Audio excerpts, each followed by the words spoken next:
The Vision of Heaven, a journey beyond time. In the twilight of his years, John, the beloved disciple of Jesus, sat alone on the barren, windswept island of Patmos. The horizon stretched out endlessly before him, and the waves crashed against the rocky shore with a rhythm that spoke of timelessness. Exiled for his faith, John had been left to dwell in solitude, far from his people and the fellowship of the early church. Yet, even here, in this desolate place, John's heart remained anchored in hope, for he had known and walked with the Lord himself. It was in this quiet, solitary moment that the sky above him suddenly opened, and a voice, clear as a trumpet blast, echoed through the heavens. "Come up here, and I will show you what must take place after this." John's eyes widened as the air around him shimmered, and in an instant, he was caught up in the Spirit. The world of earth seemed to fall away, and before him stretched a vast, radiant expanse unlike anything he had ever known. It was not bound by the rules of time or space, and yet it felt real, more real than the physical world he had just left behind. Before John, the heavens unfolded, and he was taken to the very heart of God's kingdom. There, he saw the throne of God, high and exalted, with the one who sat on it shining brighter than any light on earth.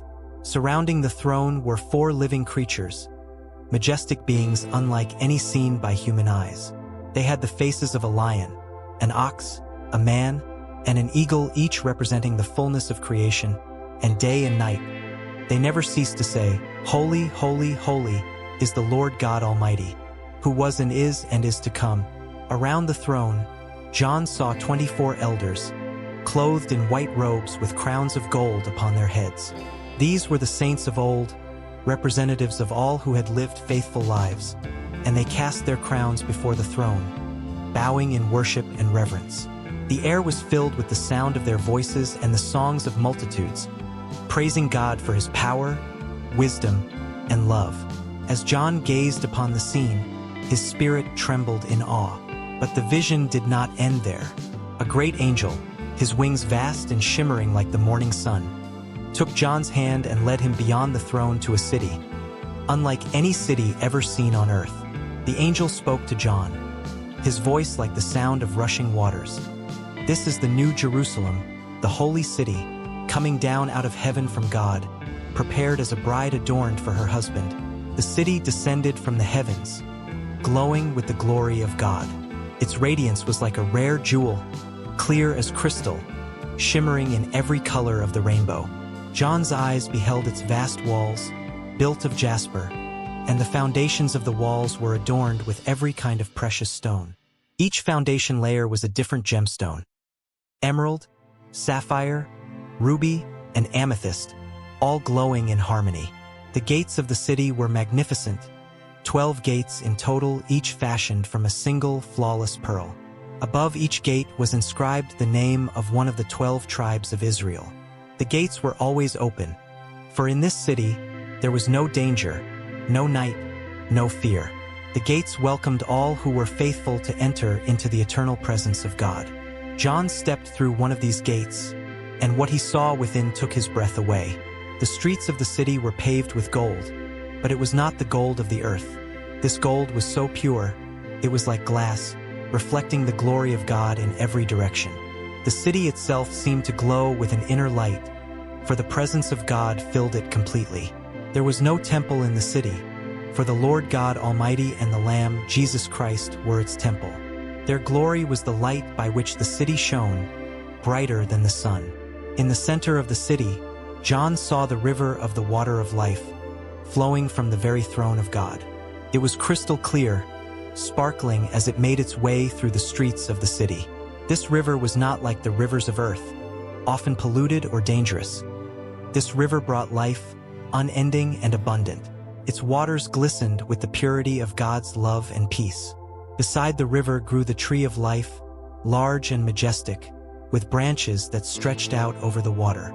The tree bore 12 kinds of fruit, one for each month of the year, and its leaves were for the healing of the nations.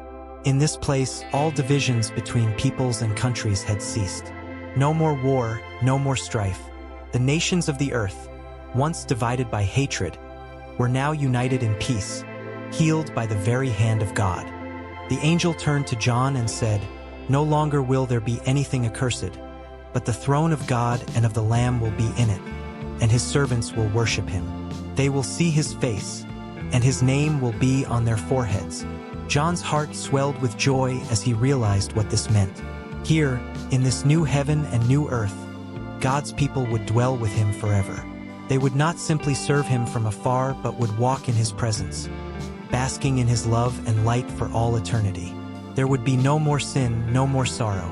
Death had been swallowed up in victory, and life, eternal and abundant, was the reward for those who had persevered in faith.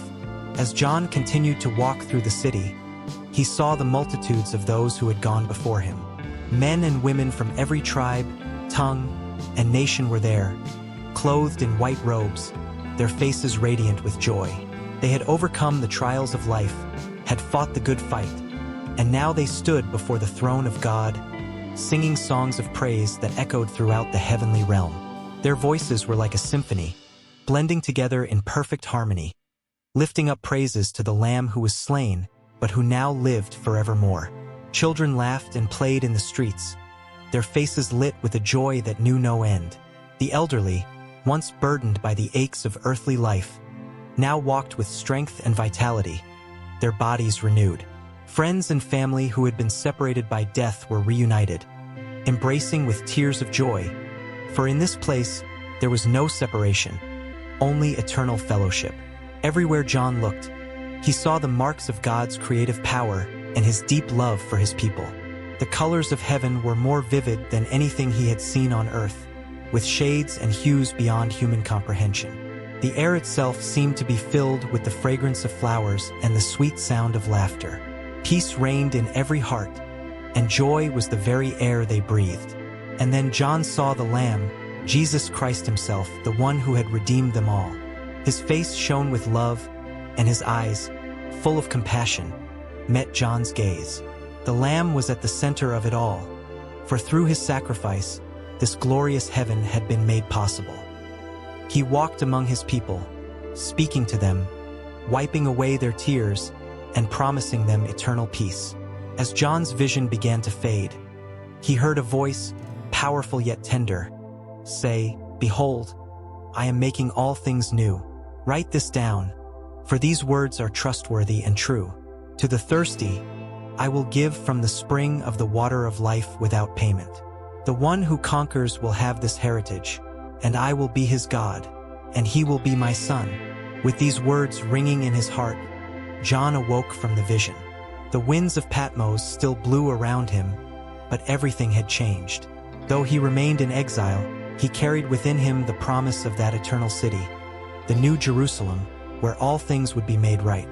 He knew that heaven was not just a distant dream but a reality, as real as the earth beneath his feet, waiting, prepared, and perfect for all who believed. And so John wrote, as the Lord had commanded him, so that all who came after him might know the glory of what was to come. A new heaven and a new earth, where God would dwell with his people forever, where every tear would be wiped away, and where death and sorrow would be no more.